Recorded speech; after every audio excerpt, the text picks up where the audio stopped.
हिंदुस्तान ही की बात मैं अगर बताऊं, यहां पर एक बादशाह ऐसा भी गुजरा जिसके एक तीर से एक बच्चे की मौत हो गई थी। एक बच्चे की मौत हो गई। औरत जो बच्चे की मां थी वो मुकदमा कर दी चीफ जस्टिस के पास। उस वक्त के जो चीफ जस्टिस थे काजी सिराजुद्दौला, उन्होंने तलब किया बादशाह को तलब किया। इसी हिंदुस्तान की बात कर रहा हूं। औरत एक जगह खड़ी है, वक्त का बादशाह एक जगह खड़ा है। औरत ने कहा मेरे बच्चे को इनके तीर से मौत हो गई। बादशाह शिकार खेल रहा था, चूक के तीर लग गया। बादशाह ने कहा हाँ मेरा तीर लगा तो है, गवाह भी हैं, सिपाही भी गवाह हैं, औरत भी गवाह है। दो ऑप्शन होते हैं मौत के बाद, किसी का कुछ कत्ल हो गया अनजाने में, चूक कर अगर कत्ल हो गया, दो ऑप्शन इस्लाम देता है।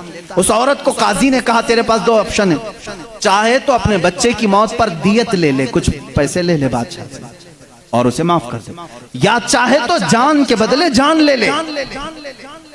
बादशाह की जान भी ले सकती है। काजी ने फैसला सुना दिया, ये नहीं कि बादशाह को छोड़ देना है, दोनों ऑप्शन औरत के ऊपर।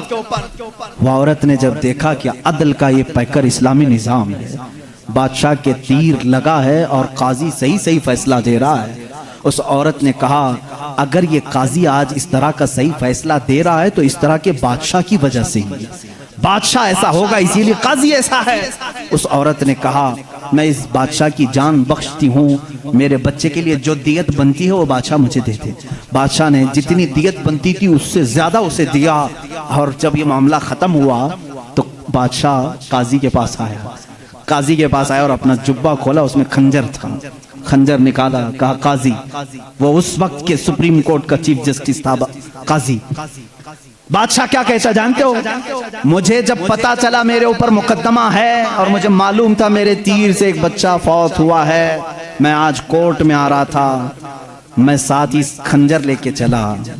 काजी ने पूछा क्यों लेके चले? कहा मैं ये देखना चाहता था कि अगर फैसला कुरान और हदीस के मुताबिक हो तो ठीक है मैं मान लूं, और जरा बराबर अगर बादशाह का ख्याल करके काजी ने किया तो इसी खंजर से काजी को कत्ल कर दो।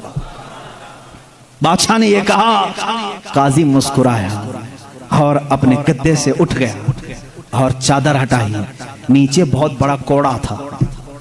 कहा बादशाह तुम्हें मालूम है मैं आज पहली मर्तबा इस कुर्सी पर आने के बाद, इस गद्दे पे आने के वक्त कोड़ा नीचे लेकर बैठा हूं। कहा क्यों? कहा मैंने उसी वक्त तय कर लिया कि बादशाह को कटहरे में खड़ा करूंगा और फैसला कुरान और हदीस के मुताबिक सुनाऊंगा।